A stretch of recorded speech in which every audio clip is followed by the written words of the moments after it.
आप सभी भक्तजनों, प्रेमियों, साधु संतों से मेरी हाथ जोड़ की विनती है कि ऐसी सत्य वीडियो को आगे से आगे शेयर करें ताकि आप और आपका समाज और आपका देश भ्रमित बातों से दूर हो। सत साहेब,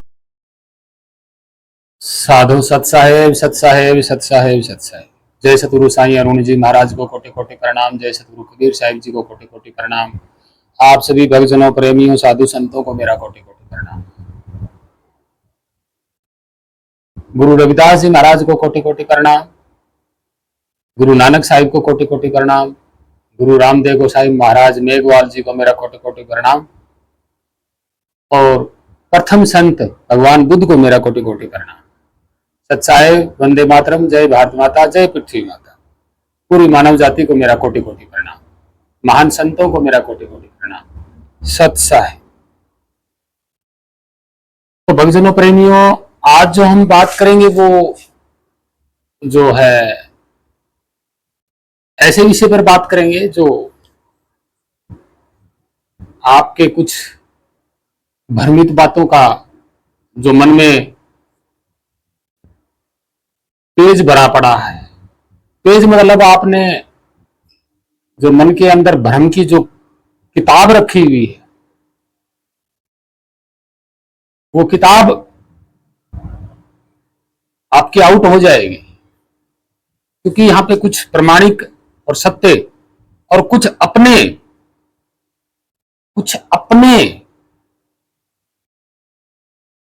तथ्य प्रमाणित होने वाले हैं। कैसे प्रमाणित होने वाले हैं वो हम आपको बताएंगे। तो यहां पर आज बहुत सारी ऐसी बातों की जानकारी दी जाएगी जो सत्य है, जिनको कोई झूठ नहीं कर सकता। लेकिन कुछ ऐसी प्रमाणिक बातें दी गई हैं जो झूठी हैं, जिनको कोई सत्य नहीं कर सकता। झूठ बात कभी भी सत्य हो ही नहीं सकती। जो झूठ प्रमाणित करना चाहता है कि ये बात सत्य है, तो उससे प्रूफ ले लेना चाहिए। अगर कोई कहता है कि ये चीज है, काल्पनिक है या मन गढ़ंत है, अगर उससे पूछा जाए कि भाई ये बात सच्ची है या झूठी है, तो उससे परखने के लिए उससे प्रमाण लेना चाहिए, तब आपका भ्रम दूर होगा, बिल्कुल दूर होगा। और आगे भी हम बताएंगे, लेकिन सबसे पहले हम ये बताएंगे कि हमारी एक पीछे वीडियो थी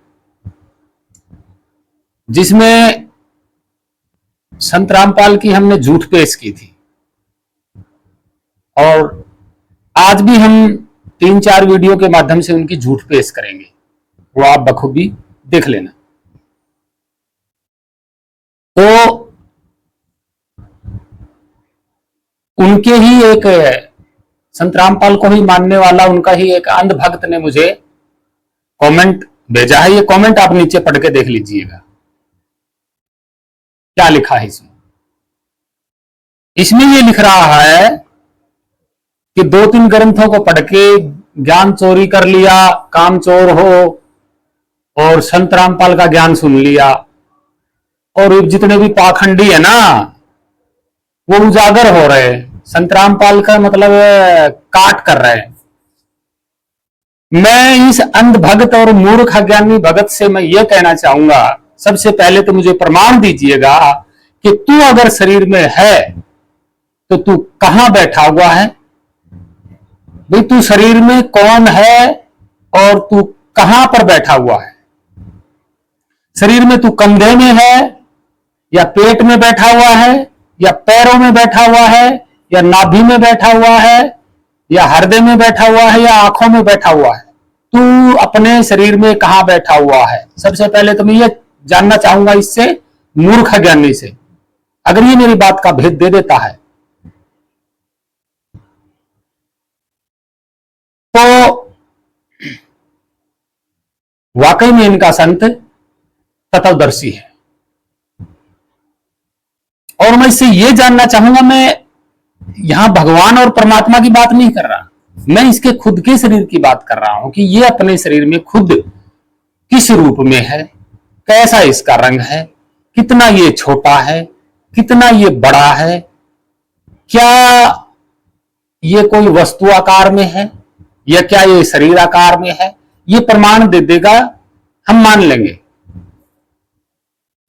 कि ये अपने शरीर में कौन सी जगह पे बैठा हुआ है और कितना छोटा है और कौन से हिस्से से ये निकल के जाएगा अंत समय में।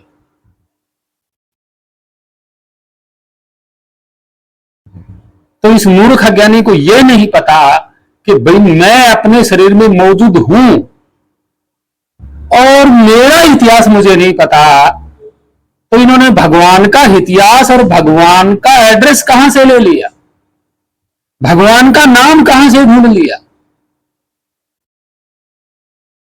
सार नाम सत्य नाम भगवान का ये बता रहे हैं तो इन्होंने ढूंढ कहां से लिया। और ये शरीर में जो बैठा है ये मूर्ख है, इसको ये नहीं पता कि मेरा असली नाम क्या है। इस शरीर का नाम नहीं, इसके खुद के असली नाम क्या है शरीर में, और कहां पर ये बैठा हुआ है, क्या रंग है इसका, क्या रूप है, कितना छोटा है, क्या इसने शरीर को पकड़ के रखा हुआ है या शरीर ने इसको पकड़ के रखा हुआ है, ये भेद बता सकता है। अरे मैंने तो और कुछ पूछा ही नहीं, मैं तो इससे यही पूछ रहा हूं भाई तू खुद मौजूद है, जिंदा जागता है, मेरे पास कमेंट कर रहा है, तो तेरा इतिहास क्या है, कहां से आया, तू कहां जाएगा। इस मूर्ख को यही नहीं पता कि मैं शरीर में कहां पर बैठा हुआ हूं, है ये दूसरों का इतिहास लेके बैठा हुआ है कि शास्त्रों का। शास्त्र किसने लिखे, कब लिखे गए थे, कौन सी भाषा में लिखे गए थे, इनकी आज पोल खोल लेंगे, पूरी पोल खोल लेंगे। आज तक तो मैं चुप था, लेकिन अब मैं इनकी ही पोल खोलता रहूंगा हर वीडियो में। तो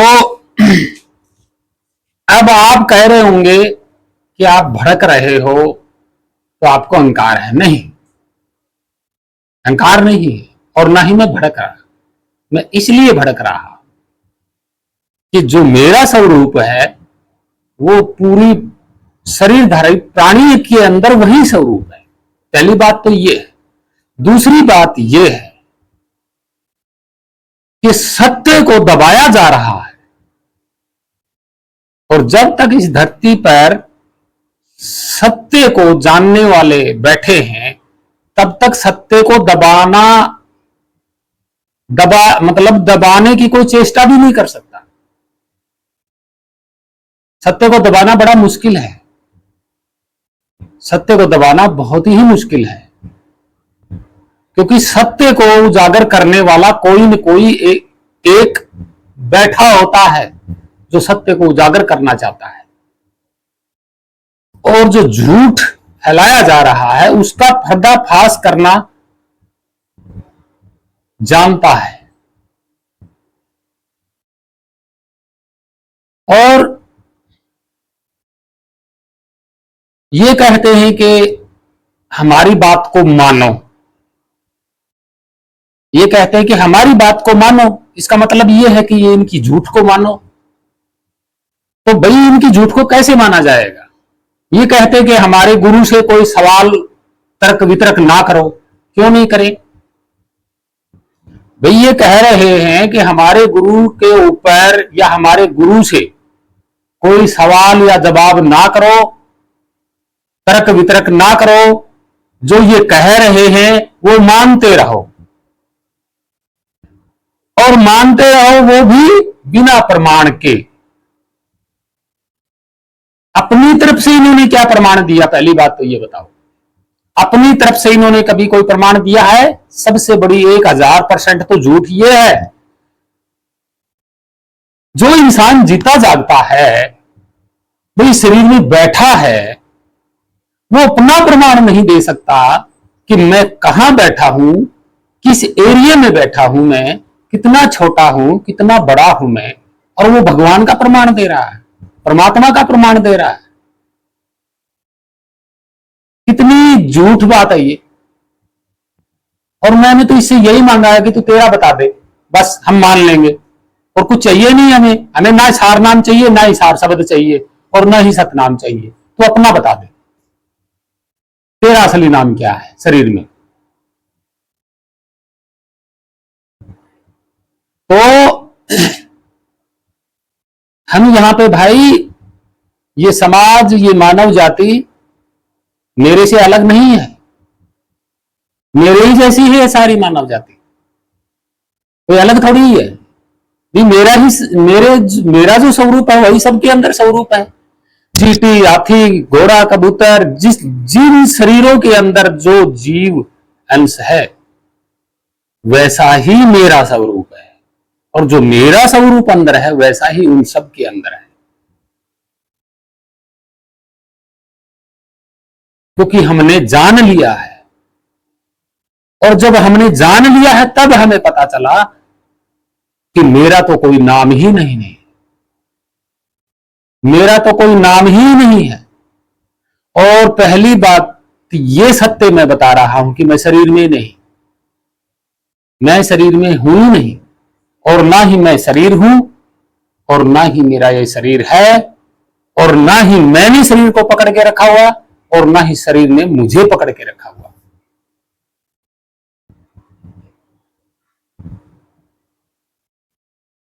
मैं और मेरा शरीर साथ साथ है, असलियत मैं बता रहा हूं। मैं और मेरा शरीर आज साथ साथ है।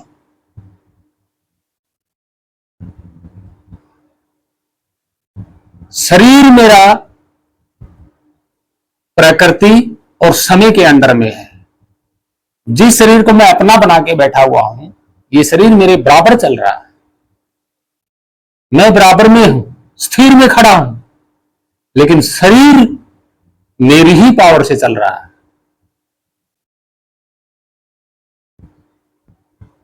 शरीर मेरी ही पावर से चल रहा है, और समय और प्रकृति का बिगड़ना और समय का चलना इस शरीर को कभी भी गिरा सकते हैं, ये सत्य है। और मैं शरीर के अंदर किसी हिस्से में नहीं बैठा हुआ, ये सत्य है, ये मैं बता रहा हूं, सत्य अपना बता रहा हूं। मैं यहां ना वेद खोल के बता रहा, ना शास्त्र खोल के बता रहा, और ना ही मैं यहाँ रामायण, गीता, महाभारत कुछ भी खोल के नहीं बता रहा। मैं खुद समय इस बात का गवाह हूं। और जो मेरे साथ जो घटना घटित, जो मैंने आपको बताई है, वही घटना घटित सबके साथ लागू है, सबके साथ लागू है। जो रहस्य मेरे साथ लागू है वही रहस्य सबके साथ लागू है।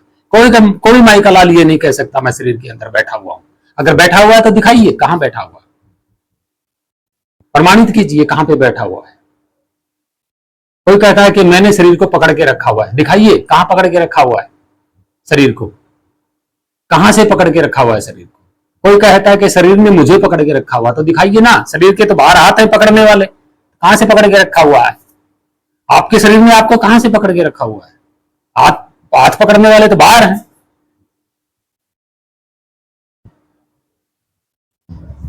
तो भक्तजनों प्रेमी, जो रहस्य मैं बता रहा हूं वो सबके साथ लागू है, मेरे अकेले के साथ लागू नहीं है। जो रहस्य मेरे साथ लागू है वही रहस्य सबके साथ लागू है। मैं कोई अकेला अलग से नहीं हूं, सभी मेरे जैसे शरीरधारी प्राणी हैं, मानव जाति, और शरीर सब प्राणियों के पास है, सबके साथ यही है। तो भक्तजनों प्रेमियों, आगे हम अब वार्ता शुरू करते हैं। इस पाखंडी की तो बात को मैंने खोल दिया, इसकी जो ये फोटो लगा रखी है इसको हटा देता हूं, और जो है आगे हम वार्ता शुरू करते हैं। पहले तो हम वार्ता शुरू करेंगे सतगुरु कबीर साहिब की, और उसके बाद वीडियो का रहस्य खोलेंगे। तब तक आप ये चारों वीडियो, आप चार या पांच जो भी हैं भाई, इन वीडियो को आप अच्छी तरह से देख लो, समझ लो ये क्या क्या कह रहा है। उसके बाद आगे वार्ता शुरू करते हैं, आगे इनकी पोल खोलते हैं, पूरी की पूरी पोल खोलते हैं। और पोल खोलना ही एक सत्य व्यक्ति का काम है, सत्य व्यक्ति का काम है पोल खोलना। ये थोड़ा ही है कि कोई आयर यहाँ पाखंड फैलाता रहे, मन गणित कहानियों में उलझाता रहे, प्रमाणित अगला कर ही नहीं रहा, प्रमाणित कर रहा है वेदों से, शास्त्रों से, है खुद का अनुभव तो इनका है ही नहीं। तो ऐसे नहीं होने दिया जाएगा। ये भड़काऊ और अहंकार वाली बात नहीं है। जितना हो सके सत्य को फैलाना चाहिए, मानव जाति को दूर करना चाहिए मनगढ़ंत कहानियों से, पाखंड से, मनगढ़ंत ग्रंथों से, पुराणों से दूर करना चाहिए। नहीं तो ये इंसान कुछ नहीं कर पाएगा। अगर वेदों में, गीता में, रामायण, महाभारत, पुराणों में, इनमें अगर विज्ञान होता तो आपको पता है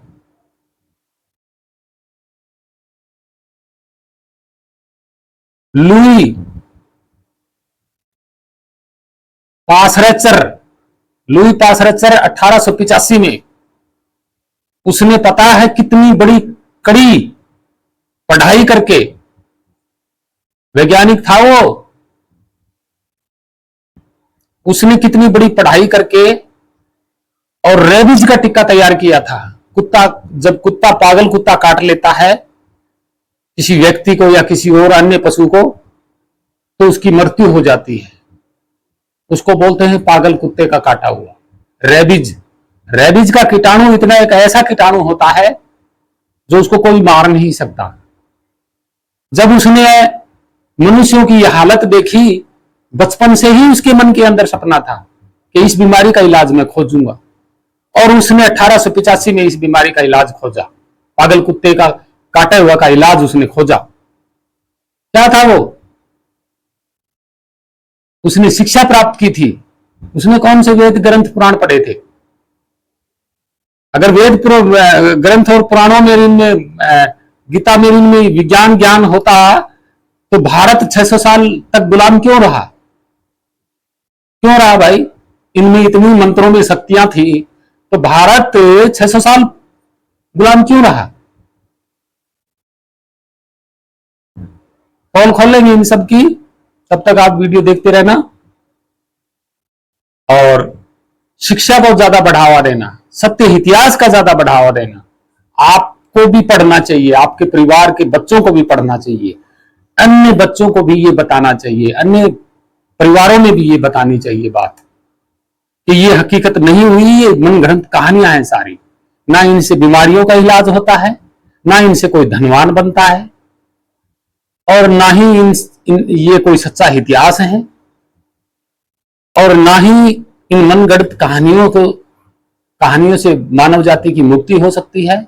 और मुक्ति होना क्या होता है ये बताएंगे आज हम आपको, कि जो कुछ भी मानव करेगा वो जितने जी करेगा तो वो मुक्त होगा।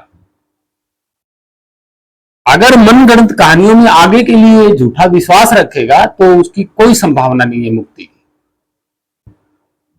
तो चलिए आगे हम बात करते हैं। ये वीडियो आप 4-5 देखना और फिर इसके बाद इनका खुलासा शुरू करते हैं कि कैसे ये मनगढ़ंत कहानियों को फैलाते हैं। 17वें अध्याय का 23वां श्लोक, फिर से आइए, श्रीमद् भगवत गीता। अब ये 17वें का 23वां श्लोक है। ओम तत्सत इति निर्देश है ब्रह्मण है त्रिविध है समर्थ है ब्राह्मणा तेन वेदा च यज्ञा विहिता पुरा।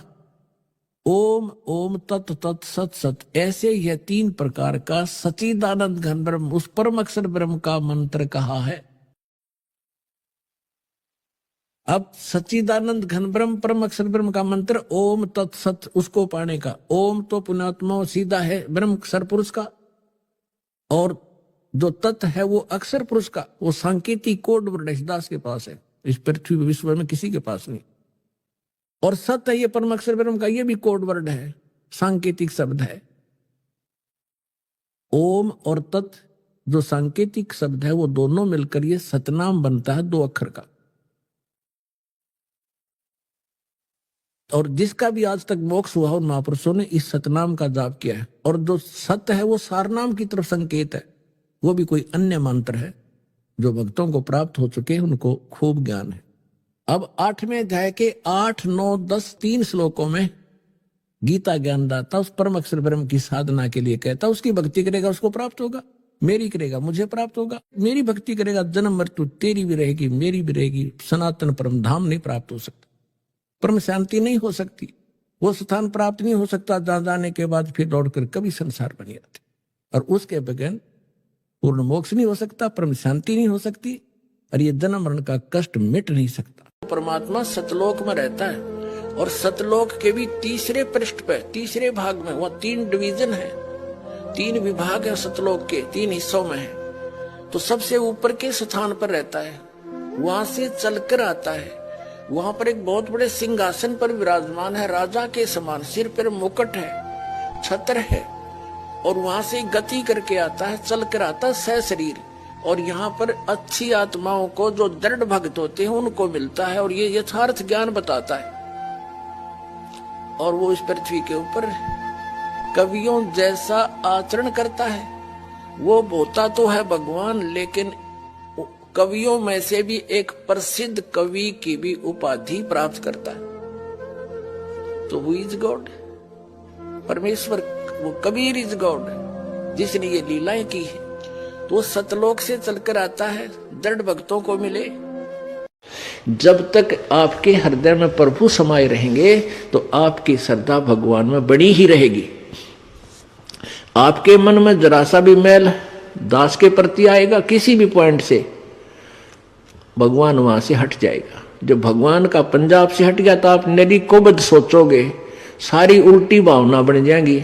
आज ये दास आपको अच्छा लगता है, फिर आपको दुश्मन दिखाई देगा, क्योंकि काल प्रवेश कर जाएगा। जब आपका नाम खंड हो जाएगा, ये पहली पहचान होगी, आपकी रुचि नहीं बनेगी इस दास में। उसका तरीका यही है कि फिर आपको ज्ञान है भगवान का तो फिर आइए, और किसी भी कारण से आपका नाम खंडित है, उपदेश दोबारा मालिक के चरणों में विनती कीजिए और उपदेश पुनर्प्राप्त कर लीजिए, फिर आपका फिर कनेक्शन जोड़ देगा। बहुत दयालु है प्रभु। सारना, ये जो 3 मंत्र का जाप उसी को दिया जाता है जिसकी नस नस में, अर्थात पूर्ण रूप से जिसका विश्वास परमात्मा पूर्ण ब्रह्म कबीर भगवान में हो जाता है कि वही मोक्षदायक है, उसी की पूजा से पूर्ण मोक्ष होता है और अन्य भगवानों की सतीथि से वो परिचित हो जाता है। ये भगवान। तो भक्तजनों प्रेमी, आप लोगों ने ये वीडियो देखी, इनका खुलासा हम बाद में करेंगे। सबसे पहले हम जो हमारे पास बीजक है, अनुराग सागर है, इनका हम कर लेते हैं कि इनमें कहां तक क्या लिखा हुआ है। तो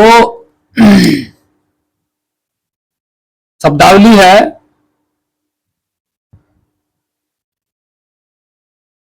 एक सतगुरु कबीर साहिब की जो बीजक मैं बता रहा था ना, बीजक, तो देखिए मैंने पहले भी बताया है कि बीजक पता नहीं कैसे कैसे लोगों ने लिखा है। कोई शब्द इधर का उधर कहां लिखा दिया और अपने अपने शब्द, अपने अपने जमाने के शब्द लिखे गए। अब वही सच्चाई मैं आज बता रहा हूं आपको। एक शब्दावली है, शब्द है, तो उसमें सतगुरु कबीर साहिब क्या कहते हैं, उसके बाद हम अनुराग सागर उठाएंगे। सबसे पहले आप देख सकते हैं, देखिए ये शब्दावली है, और जो शब्दावली है इसके नीचे वाला जो शब्द है, ये वाला जो मैं उंगली लगा रहा हूं, ये वाला शब्द है, ये मैं पढ़ के आपको बता देता हूं, आप अच्छी तरह से देख लेना। तो ये इसमें क्या लिखा है हम शुरू करते हैं, आगे और भी बताएंगे। साधो सार शब्द गुण गाओ, ये टेक है शब्द की। साधो सार शब्द गुण गाओ, साधो सार शब्द गुण गाओ, ठीक है जी। आगे क्या लिखा है, काया कोट में काम विराजे, काया कोट में काम विराजे, सो जम के गढ़ छायो, सो जम के गढ़ छायो। 14 बुरुज 10 दरवाजा। अब 14 बुरुज क्या होते हैं, बुरुज क्या होता है, ये हमारा प्राकृत बुजुर्गों का प्राचीन शब्द है बुरुज। और बुरुज शब्द आपको ना गीता में मिलेगा, ना रामायण में मिलेगा, ना महाभारत में मिलेगा, ना शास्त्रों में मिलेगा, ना पुराणों में मिलेगा, और ना ही वेदों में मिलेगा। अगर मिलेगा तो सोच लेना चोरी किया हुआ है। हालांकि बुरुज शब्द पहली बात तो मिलेगा नहीं, अगर मिलेगा तो चोरी किया हुआ है।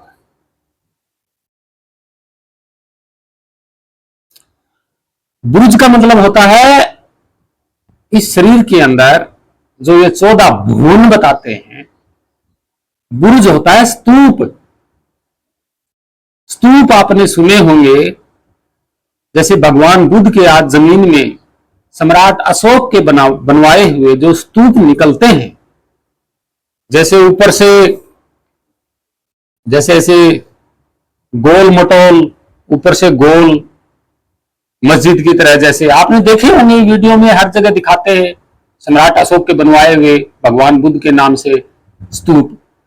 तो स्तूप को ही बुर्ज कहा जाता है। और ये बुर्ज अलग अलग प्रकार के होते हैं। बुर्ज जैसे कोई सीधा लंबा खड़ा होता है, कोई मंदिर की गुमटी की तरह होता है, गुम्मट की तरह होता है, कोई स्तंभ की तरह होता है, कोई खंबे की तरह होता है, कोई गोल मटोल होता है। लेकिन बुर्ज होते हैं ऊंचे, और एक निशानी मानी जाती है बुर्ज। और ये अलग अलग भाषाओं में बोला जाता है बुर्ज।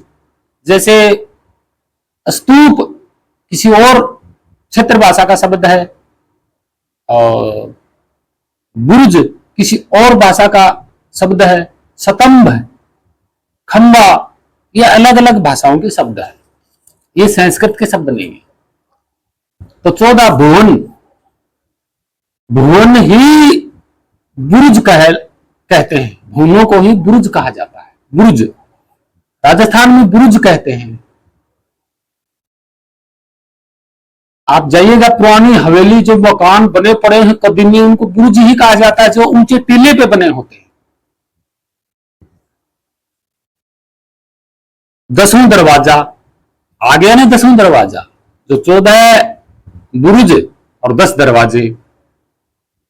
कोठरी अनेक बसाए, उनके अंदर जो कोठियां हैं, छोटे छोटे जो हक है, वो अनेक बनाए।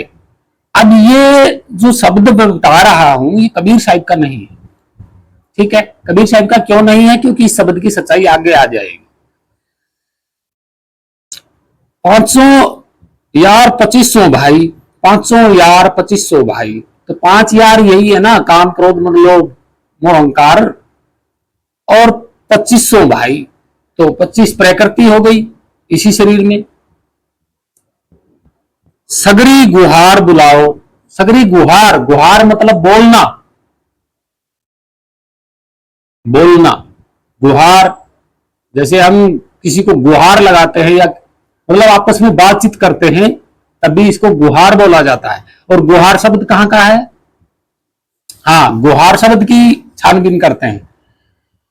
देखिए, किसी ने गुहार लगाई, गुहार का मतलब क्या होता है? आवाज लगाना, या किसी से मदद मांगना, या किसी को कोई संदेश, किसी को मनाना, गुहार लगाना। अब ये गुहार शब्द हमारा नहीं है, गुहार शब्द हमारा नहीं है। गुहार शब्द इस्लामी शब्द है, हमारा नहीं। तो ऐसे शब्दों को पकड़ा जाता है।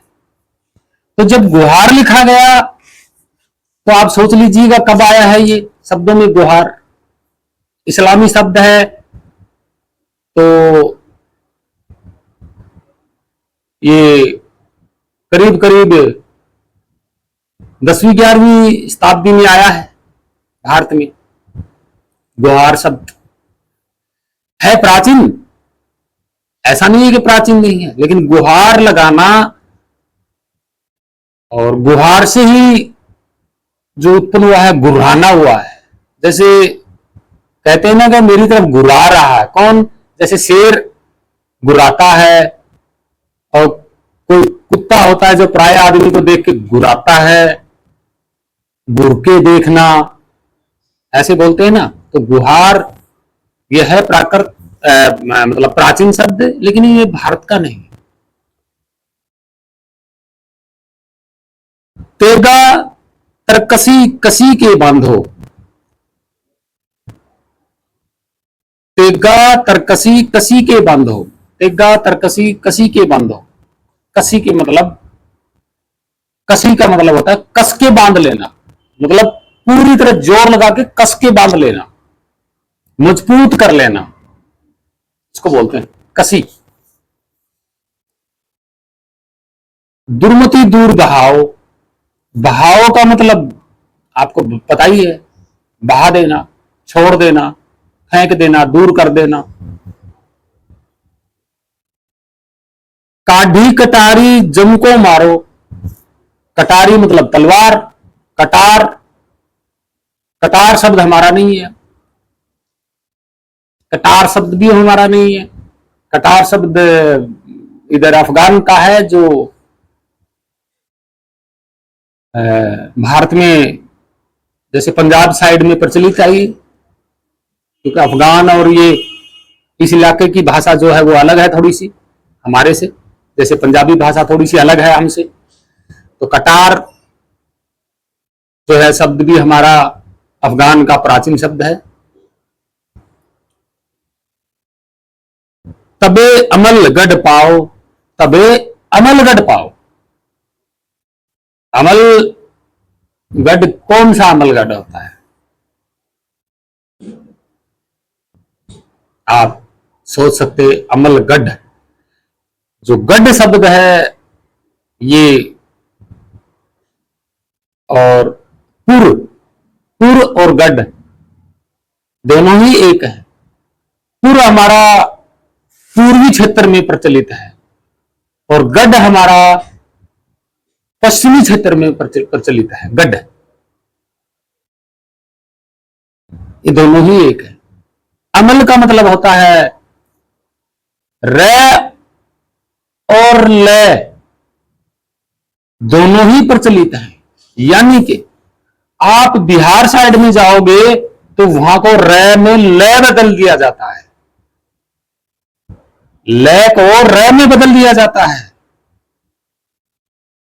और रे को उधर ले में बदल देते हैं, और ले को हमारी साइड में रे हो जाता है। यानी कि पश्चिम साइड में रे होता है, ले का पश्चिम साइड में रे हो जाता है। अमल का मतलब क्या हुआ? उधर की साइड में लेके जाओगे तो अमल हो गया, इधर की साइड में लेके आओगे तो अमर हो गया, अमरगढ़। तब अमरगढ़ पाओ। अमल का मतलब अमरगढ़ है, अमलगढ़ का मतलब अमरगढ़ है। तो लय को रे में परिवर्तित हो जाता है, किसके कारण? अलग अलग क्षेत्र की भाषा के कारण। तो अमलगढ़ पाओ यानी कि अमरगढ़ पाओ। त्रिकुटी मध्य त्रिवेणी धारा, त्रिकुटी मध्य त्रिवेणी धारा, ये कहां का शब्द चला गया? त्रिकुटी संस्कृत में घुस गया। अब ये संस्कृत में चला गया। त्रिकुटी, कुटी का मतलब स्थान, कुटी का मतलब कुटिया, स्थान। तो मध्य त्रिवेणी धारा, मध्य त्रिवेणी धारा, मध्य त्रिवेणी धारा। अब ये जो अष्टांगी योग में चला गया क्योंकि त्रिकुटी और मध्य और त्रिवेणी ये अष्टांगी योग वाले करते हैं, वैष्णव धर्म वाले। ये संस्कृत में आ गया वापसी। सुरमा भगत कहाओ। अब इन्होंने यहां ध्यान में प्रकट कर दिया ना कि जो सूरमा होगा वही यहां ध्यान लगाएगा, बस यही तो पाखंड हो गया।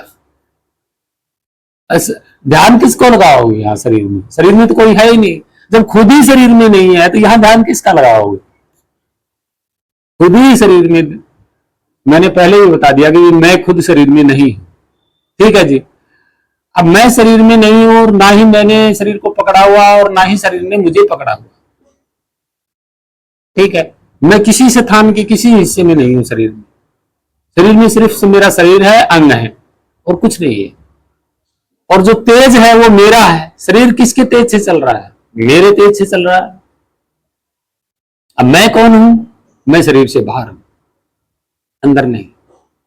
अंदर मेरा तेज है। तेज कौन होता है? तेज आपका ध्यान, सुरती। और तेज से प्रकट कौन हुआ है? तेज से जागृत कौन हुआ है? सुरती से जागृत। तेज और सुरती एक होते हैं। और जो अधरवास में है वो कौन है? वही तो है सबका स्वरूप, उसी का तेज जो ये मन है, जो मैं बोल रहा हूं, उस सुरत का, उस स्वरूप का, उस सकल का ही तो ये मन तेज का प्रभाव है। यही तो जागृत है। प्रभाव होगा तो जागेगा, प्रभाव नहीं होगा तो कैसे जागेगा।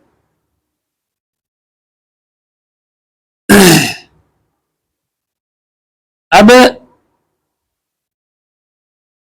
ये ध्यान लगाना तो नहीं होता है। ध्यान किसका लगाओगे शरीर में, जब आप हो ही नहीं शरीर में, शरीर में कोई है ही नहीं, तो ध्यान किसका लगाओगे। त्रिकुटी में, त्रिकुटी में भी कोई नहीं है। तेज है, तेज, तेज प्रभाव। ये तेज प्रभाव आया कहां से, ये जानना है। अब मन बंदूक ओ ज्ञान पतीला, या आ गया ना, मन बंदूक ओ ज्ञान पतीला।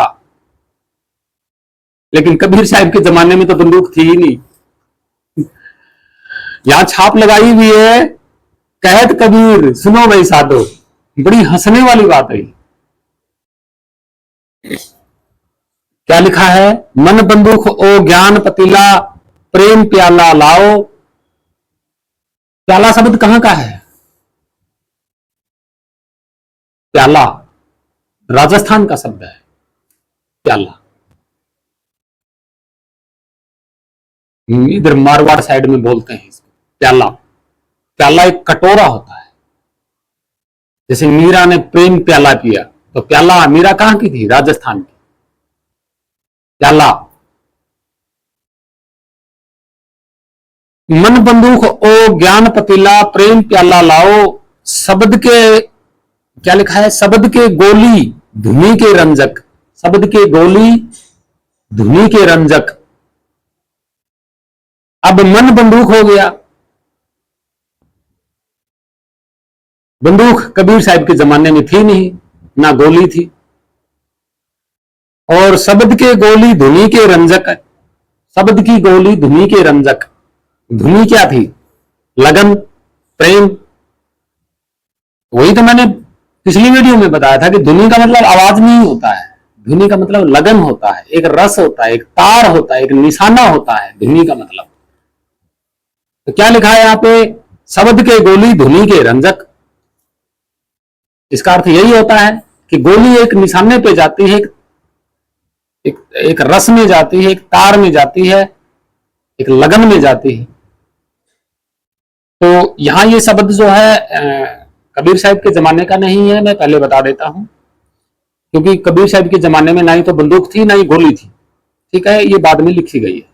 और लिखने वाले ने छाप किसकी लगा दी, कबीर साहब की लगा दी। तो यहां क्या उठता है, भ्रम, पाखंड उठता है, भ्रम उठता है। जिसने भी बनाया है वो अपनी छाप लगा देता, कोई एतराज नहीं है। लेकिन जब कबीर साहब के जमाने में बंदूक और गोली थी ही नहीं, तो ये छाप क्यों लगाई कबीर साहब की। ऐसे ही तो विजक, हर विजक में आपको घालमेल मिलेगा। फिर आगे लिखते हैं, काल मारी बिचलाओ। बिचलना मतलब तित्र बित्र करना, बिचलाना मतलब तित्र बित्र करना, इधर उधर करना काल को। जो कोई वीर चढ़े लड़ने पर, अगर कोई वीर चढ़े लड़ने के लिए काल से, तो सुरत संगीन चढ़ाओ। सुरत संगीन चढ़ाओ, क्या लिखा, सुरत संगीन चढ़ाओ। कहां चढ़ाना है सुरत को, क्या लिखा है यहां पे। मंत्र जाप की बात नहीं हो पा रही इस शब्द में, बिल्कुल नहीं है। सार नामक सार शब्द है, कुछ नहीं है। गगन में गह गह होत महाधुन, क्या लिखा है, गगन में गह गह होत महाधुन। धुन क्या है, एक रस, आवाज नहीं होती, मैंने पहले ही बता दिया। एक रस स्थिरता में, एक तार पे, एक रस में खड़ा है, अडिग अडोल। साधक सुनी बैठी धाओ। अब ये राजस्थानी में आ गया है ना, राजस्थानी में आ गया है। साधक सुनी उठी धाओ। उठी मतलब उठना, धाओ। जो साधक होता है वो अपनी सुरती को उठा लेता है गगन की ओर। ध्याना मतलब पाना, समा जाना। संतन धीरा महाकबीरा, छाप लगाइए यहां पे, संतन धीरा महाकबीरा सतूल ब्रह्म जगाओ। क्या लिखा है ये यहां थोड़ा सा, कई बार क्या होता है प्रिंटिंग प्रेस में भी टाइपिंग में भी गड़बड़ हो जाती है ऐसे भी हो जाता है, कोई बड़ी बात नहीं है, लेकिन उसको सुधार लेना खुद का काम है। संतन धीरा महाकबीरा सुतल ब्रह्म जगाओ। क्या लिखा है? संतन धीरा महाकबीरा सुतल ब्रह्म जगाओ। जो आप सुता ब्रह्म जगाओ। क्या मतलब है इसका? जगाना का मतलब जाग जाना, चेतन हो जाना, चेत जाना। यानी कि जब आपकी सुरती शब्द में लग जाएगी गगनवास में, गगन में, अधरवास में, तो क्या जान लोगे आप? जाग जाओगे कि यही मेरा ब्रह्म है, यही मेरा पूर्ण ब्रह्म है, यही मेरा स्वरूप है। इसका अर्थ ये बनता है, इसके अलावा इसका कोई अर्थ नहीं होता है। हाँ, लिखा हुआ है कबीर साहब का नहीं है और बोला हुआ ये कबीर साहब का नहीं है, ये सत्य है, क्योंकि इसमें बहुत सारे शब्द इधर उधर के लगाए गए। चलिए अब अनुराग सागर की थोड़ी सी बात कर लेते हैं, फिर आगे इनकी वीडियो की पोल खोलेंगे। आगे इसमें कुछ अवधी भाषा है, भोजपुरी पूरी नहीं है, कुछ ब्रज भाषा है, कुछ इधर उधर की क्षेत्रीय भाषा भी है इसमें। क्योंकि धर्मदास जी कोई अलग अलग भाषा थोड़ी ना बोलते थे, नहीं, अलग अलग भाषा नहीं बोलते थे, वो एक ही भाषा बोलते थे, अपने ही क्षेत्र की भाषा बोलते थे। तो यहां धर्मदास जी का कोई हाथ नहीं है अनुराग सागर कबीर सागर में, ये झूठ फैल रहे हैं।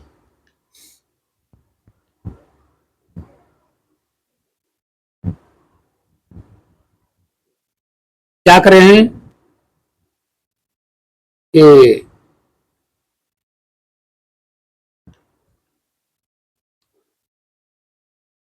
यहां जो लिखा है वो मैं बता देता हूं, वो समझा भी देता हूं। जो ये जीव आपू ही होई, जो ये जीव आपू ही होई, नाना दुख किनी भुगते सोई। पांच तत्व वश जीव दुखावे, जीव पुरुष कहें सम ठहरावे। देखिए यहां ठहराने की बात है, इसका भेद मैं आगे बताऊंगा। अजर अमर सत पुरुष की काया, काया का मतलब क्या होता है? स्वरूप, सकल सूरत, वो होती है। कला अनंत निरूपणी छाया, क्या लिखा है? कला अनंत निरूपणी छाया।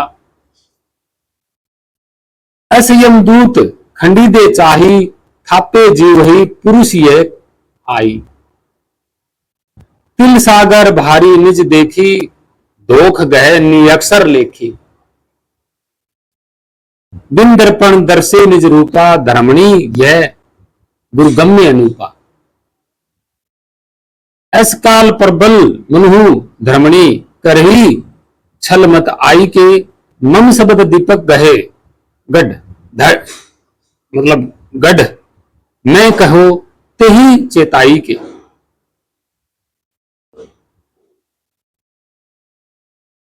और जो आगे लिखते हैं वो लिखते हैं,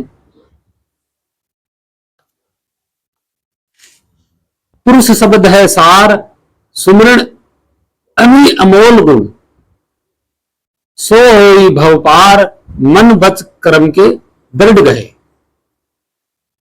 मन वचन कर्म के दृढ़ गए।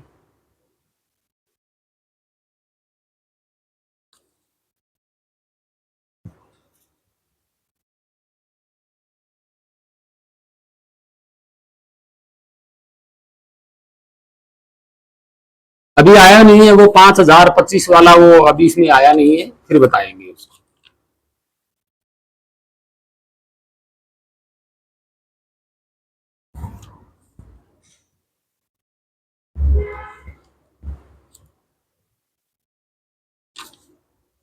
हाँ, मैंने पहले भी इसके बारे में बताया है वैसे, और एक बार फिर बता देता हूं। है यह अगम अथाह नाम शब्द दृढ़ के गहे, लहे गुरु कृपा था, गुरु गिरा कड़हार मिली।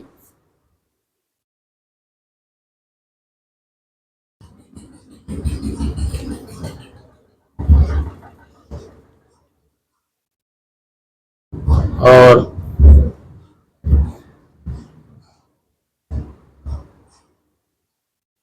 अहम बात यह है कि धर्मणी सुनहु शरीर विचारा, पुरुष भेद कायाते न्यारा। पुरुष भेद कायाते न्यारा, काया के अंदर पुरुष का भेद नहीं है, ये सत्य है। प्रथम ही मूल कमल दलचारी, रह गणेश ते ही देश मंजारी। आ गया ना वहीं पे बात कि गणेश की बात आई थी, तो ये मैंने पहले बता दिया कि जो ये बाद का जो लिखा गया है ये शास्त्रों से लिखा गया, कबीर साहिब ने तो लिखा ही नहीं, और धर्मदास जो है बढ़िया नहीं था। ये लोग कहते हैं कि धर्मदास बढ़िया था, व्यापारी था, नहीं था। धर्मदास ब्राह्मण था, और धर्मदास किसका शिष्य था? वैष्णव धर्म में रामानंद के आश्रम का शिष्य था। सच्चाई ये है, नहीं तो कबीर बीजक और कबीर सागर में संस्कृत क्यों आएगी, ये भी तो सोचो। ब्रह्मा सावित्री तह सुरपति, सठदल अजपा जप नित प्रति। अब ये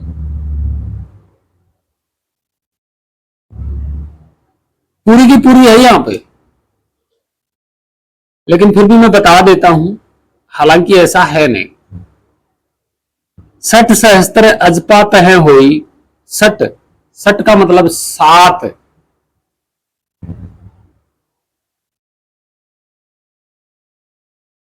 सहस्त्र का मतलब होता है 1000। संस्कृत में बता रहे हैं, संस्कृत में क्या बता रहे हैं कि सहस्त्र का मतलब 1000 होता है।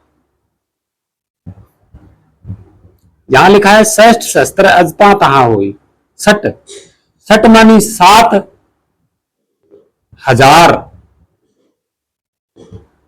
क्या है 7000? ये ठोक दिया ना यहां पे मन गढ़ंत।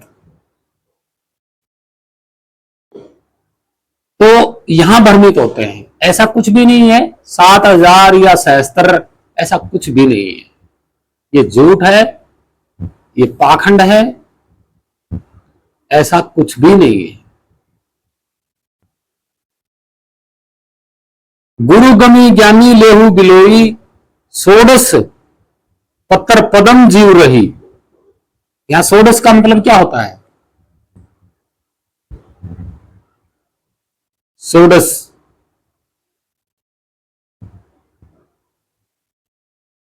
पत्तर पदम जीव रही, ये आ गया ना यहाँ पे, संस्कृत का प्रकरण आ गया यहाँ पे पूरा का पूरा। ये सोडस पत्तर पदम, ये पूरी के पूरे तीनों अक्षर संस्कृत के हैं।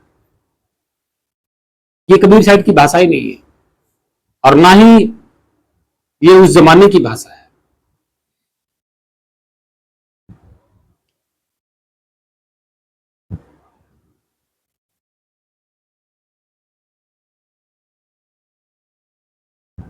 अब यहां पे एक बात और लिखी है कि सहस्त्र एक अजपा ते ही ठाई, दूसरी एक और में लिखी है कि सहस्त्र अब ये भी एक वो उठता है, यहां पे शक उठता है। शक इसलिए उठता है कि सहस्त्र का मतलब संस्कृत में 1000 बताया गया है, और यहां षोडश सहस्त्र क्यों लिखा गया, क्या कारण था? यहां कोई कारण नहीं है, ये उलझाने के लिए लिख दिया, उलझाने के सिवा यहां कुछ भी नहीं है। आप भरमते रहो, 1000 सहस्त्र क्या है, वो कमल है कि या पंखुड़ी है, क्या है, ढूंढते रह जाओ। इन आंखों से तो दिखेगा नहीं, और आपके पास आंख नहीं है देखने के लिए, परखने के लिए। सहस षोडश पत्तर पदम जीव रही, सहस एक अजपा तह लई। अजपा का मतलब होता है कि हमारे शरीर की वहां कोई प्रक्रिया नहीं होती, वहां अजपा मतलब जो अजपा जो होता है, अजपा एक तो हम मुख से बोल रहे हैं, जप, जप का मतलब बोलना होता है, और एक होता है अपने आप ही कहीं हो रहा हो। जैसे हम कोई गाना सुन रहे हैं, तो हम बैठे बैठे सुन रहे हैं ना, ऐसे किसी का गाना, तो गाना तो कोई और गा रहा है ना, तो हम थोड़ी ना भजन गा रहे हैं, भजन तो कोई और गा रहा है, हम तो आराम से बैठे सुन रहे हैं। बाहर की प्रक्रिया है ये, संसारिक प्रक्रिया बता रहा हूं मैं, कि बाहर कोई गाना गा रहा है, आप आराम से बैठ जाते हो, सुनते रहते हो इन कानों से, और गा कोई और रहा। अगर आप गाओगे तो वो जपा हो जाएगा, जाप हो जाएगा। अगर कोई दूसरा गा रहा है, आप चुपचाप बैठे हो, तो अजपा हो जाएगा, यानी कि आपकी ओर से नहीं गाया जा रहा, और वो अपने आप हो रहा है। ये क्या लिखा है यहाँ पे, अजपा तह लई, तो वो अपने आप हो रहा है, बस उसमें सुरती लगाए रखो। सहज एक अजपा तही ठाई, धर्मदास परिखोहू चित लाई। ये क्या कह रहे हैं कि मन से चित लगाइए और परखिए कि वो अपने आप हो रही है, वो सहज अजपा या नहीं हो रही है, ये समझा रहे हैं। एक सहस सत, सत ओबिसा, एक सहस सट सत ओबिसा। सट सत का मतलब क्या होता है?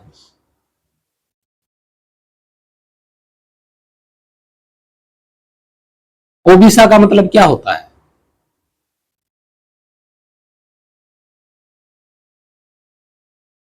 सहस मानी सहज, सहज मानी सहज होता है, सहज स्थिर में, कंटिन्यू, एक रस, सहज। वहां कोई लेना देना नहीं है, वहां कोई जल्दबाजी ऐसा कुछ नहीं है, सहज आरामदारी से, एक रस आराम से हो रही है, शांति भाव से, सहज उसको बोलते हैं। सत मानी सात, सत ओबिसा, सात सत ओबिसा, ये संस्कृत में आ गया। परखु धर्मणी हंस ईसा के, परखु धर्मणी हंस ईसा।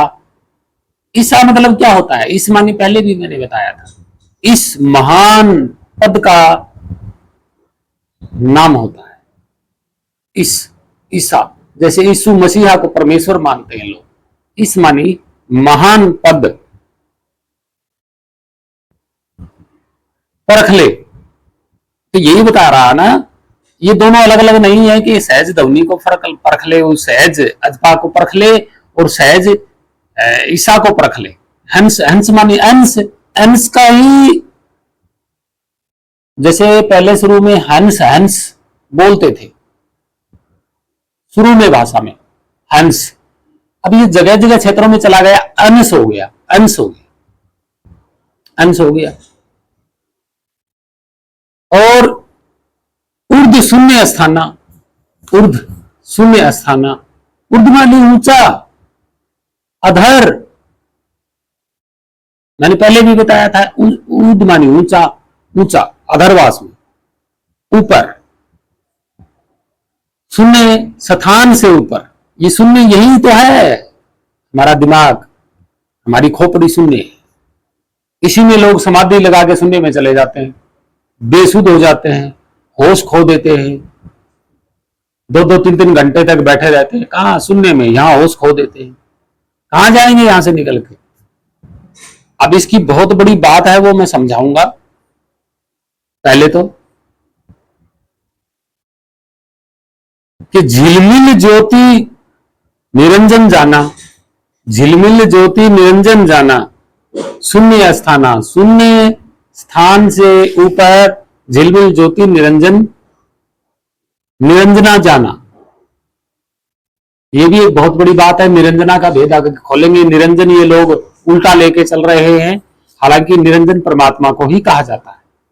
ठीक है, ये निरंजन बाद में लोगों ने ठोक दिया, काल निरंजन। काल निरंजन नहीं है, निरंजन उसी महान पद को ही नाम रखा गया है। इसका प्रमाण मेरे पास दिखाऊंगा मैं आपको, ऐसा नहीं है। और अब 4 वीडियो की बात करते हैं। जो आपने 4 वीडियो देखे और जो हमने इसमें बताया, क्या उसमें मैचिंग करता है? क्या कहीं सार नाम 2 अक्षर का या 3 अक्षर का, या परमात्मा कहीं से आता है या जाता है, ऐसा कुछ पाया? नहीं। देखिए, मैंने पहले भी बताया था कि परमात्मा ना ही तो आता है ना जाता है, वो क्या है, सर्वव्यापी है। सर्वव्यापी मतलब जहां आप बैठे वहीं है वो अधरवास में जहां पे भी आप जाओगे, जहां आप बैठ गए वहीं है वो। ये सत्य है। ना परमात्मा कहीं से आता है ना जाता है। इन लोगों ने चमत्कारों में जोड़ जोड़ के और मनगढ़ंत कहानियां बना दी। इनके पास ना ही तो प्रूफ है, ना सतलोक का प्रूफ है, ना सतलोक के 3 हिस्से इन्होंने कर दिए कि सबसे टॉप पर वो परमात्मा बैठा हुआ है। अरे सतलोक ही हो गया तो उसके 3 हिस्से कर कौन देगा भाई? हिस्से जिसके टुकड़े हो जाते हैं, जिसके हिस्से हो जाते हैं, वो तो सत्य नहीं होता।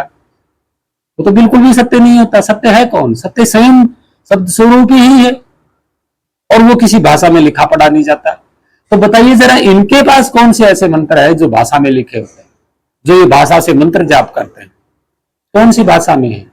हिंदी भाषा तो मैंने बताया था कि 10वीं शताब्दी के बाद प्रचलित हुई है। संस्कृत भाषा 1400 ईस्वी के बाद पूरी तरह प्रचलित हुई है। तो कौन सी भाषाओं में इनके पास मंत्र है? गणेश का मंत्र, यूरियम, सीरियम, किलियम, ये शास्त्रों से उठा उठा के लोगों को भ्रमित कर रहे हैं। इनको ये नहीं पता शास्त्रों और पुराणों के जो देवी देवता हैं, ब्रह्मा विष्णु महेश हैं, ये कौन सी सदी के बाद आए हैं? कौन सी सदी के बाद आए हैं? 12वीं शताब्दी से पहले तो थे नहीं ये। बाद में कहां पैदा हो गए? बाद में इन्होंने कौन सी आके रचना कर दी? बाद में इन्होंने कौन से आके लोक बना दिए? बताइए जरा। अरे भाई, वो परमात्मा है, वो आप ही का ही रूप, सकल रूप का है। वो आपके साथ है आदि अनादि काल से। आप पहचान नहीं रहे, आप जान नहीं रहे, आप भूल चुके हो, अपने रूप को भूल चुके हो। सत्य तो ये है। हाँ, कोई भेदी सतगुरु होगा, वो पहचान बताएगा, ना कि वो मंत्र देगा। देखिए, सबसे बड़ी बात यह है, भक्तजनों, प्रेमियों, अगर मेरी मानोगे तो आप सत्य तक पहुंच सकते हो। कैसे पहुंच सकते हो? देखिए, इस शरीर के अंदर आप नहीं हो। पहला सत्य तो ये नोट कर। दूसरा, ना ही आपने शरीर को पकड़ा हुआ, ना ही शरीर ने आपको पकड़ा हुआ। तीसरा, शरीर और आप दोनों ही अलग हो। चौथा, कि शरीर के अंदर आप नहीं हो। शरीर के अंदर आपके सारे शरीर के अंग हैं।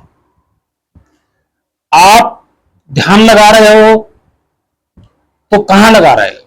शरीर के अंगों में आप ध्यान लगा रहे हो, तो अंग आपने अंदर से देखे नहीं अपने कैसे हैं, और ध्यान अंदर घुस नहीं सकता। ना नाभि में घुस सकता, ना हृदय में घुस सकता, किसी हिस्से में नहीं घुस सकता आपका ध्यान। और ध्यान के कोई आंखें नहीं होती कि साक्षात दर से आप देख पाओगे। ध्यान, अगर ध्यान यहां लगा रहे हो आप, तो आंखों का सहारा ले रहे हो यहां पे, तब आप ध्यान लगा रहे हो। अब ध्यान तो देख नहीं पाएगा, अगर जो कुछ भी वह प्रकाश देखेगा तो वो आपका ही तेज दिखाई देगा। वो तो तेज है, आपका प्रभाव है, वो तो रियल में आपका स्वरूप थोड़ी ना दिखेगा भाई। रियल में स्वरूप तो तब दिखेगा जब आप अपनी आंखों से, अगर आप शरीर के अंदर कहीं हो तो आप दिखोगे। क्या आप में इतनी हिम्मत है कि आप इस शरीर में अपने को कहीं सरका के लेके आ सकते हो? आप ये मान रहे हो कि मैं शरीर में हूं, ठीक है, लेकिन आपकी हिम्मत होती है शरीर के हाथ हिलाने की, ये किताब पकड़ लिया, ठीक है, और किसी भी चीज को उठा लिया, तो क्या आप इतनी हिम्मत कर सकते हैं कि आप अपने को इधर उधर सरका के, इधर उधर हिला के यहां ले आओ? ऐसा है आपके पास तरीका कि आप ले आ सकते हो अपने आप को? कहां? यहां। तो जब आपको यही नहीं पता कि मैं शरीर में हूं कहां, तो आप यहां अपने शरीर में अपने को कहां लेके आओगे भाई? आप तो शरीर में हो ही नहीं, तो निकलेगा कौन? शरीर से कोई नहीं निकलता है। आपका तेज जो है, आपके शून्य के ऊपर आपका तेज है। तेज हटता है। तेज कौन है? तेज आपका सुरती, और सुरती का प्रभाव क्या है? जागृत अवस्था, जिससे मन जागृत होता है। तो आप समय हट जाते हो, आप तेज हो, तेज शरीर के ऊपर से हट जाता है, तब शरीर मतलब जीवित नहीं रहता है। मतलब आपका तेज हटा, शरीर गिर जाएगा। यहां मरता कौन है? तो भक्तजनों, प्रेमियों, ऐसे पाखंड से आप दूर रहें, ऐसा आप ना सोचें, और आगे भी हम बताते रहेंगे। देखिए, गीता में लिखा हुआ है 4 वर्णों के बारे में। देखिए, लिखा हुआ है 4 वर्णों के बारे में, लिखा हुआ है गीता में 4 वर्ण। तो हम आपको बता देंगे, ये हमने नोट करके रखा हुआ है, ये हमने नोट करके रखा हुआ। कल गीता की पोल खोल लेंगे, ठीक है जी। कल गीता की पोल खोलेंगे और इन पे विचार करना कि कहां से कहां ये भ्रमित कर रहे हैं। और जिसने मेरे से सवाल किया है उससे मैंने प्रश्न पूछ लिया है कि भाई आप बताइए अपने शरीर में कौन हो, कहां बैठे हुए? तो जो मंत्र है बता रहे हैं ये, देखिए, गणेश नहीं था यहाँ पे, 1400 ईस्वी के बाद लोगों ने बना दिया। ब्रह्मा विष्णु महेश बना दिए, दुर्गा बना दिया, कृष्ण बना दिया, राम बना दिया, रामायण लिख दी, महाभारत लिख दी, वेद लिख दिए, पुराण लिख दिए, पद्म पुराण लिख दिए, भविष्य पुराण लिख दिए। ये कब लिखे गए? अकबर के दरबार में लिखे गए 1400 और 1500 ईस्वी में। फिर 1600 ईस्वी में लिख दिए गए, क्योंकि 1600 ईस्वी में भी जो है मुगल शासन था, मुसलमानों का मुस्लिम शासन था, और 1700 में भी मुस्लिम शासन था। तो इन्होंने जो है ये उनके दरबार में विद्वान बन के बैठे, यही करते थे, लिखा पढ़े। तो इन्होंने संस्कृत में लिखते गए। और कल मैं रामायण का प्रूफ दूंगा कि सबसे पहला हस्तलिखित रामायण का प्रमाण कहां मिलता है, कब मिला था, कितने साल पुराना है, उससे पहले का कोई प्रमाण नहीं होता है। तो बहुत सारी ऐसी बातें बताऊंगा। तो ऐसे अंध भक्तों और मूर्खों और अज्ञानियों धर्मगुरुओं से दूर रहें। धन्यवाद। सत्साहेब, आप सभी भक्तजनों को प्रणाम। सत्साहेब, और ज्ञान की बात जो है वो आगे से आगे पहुंचाएं। और आगे और भी हम बताते रहेंगे। धन्यवाद। आप सभी महान संतों और भक्तों को मेरा कोटि कोटि प्रणाम, पूरी मानव जाति को मेरा कोटि कोटि प्रणाम। सत साहिब, वंदे मातरम, जय भारत माता, जय पृथ्वी माता, सत साहिब।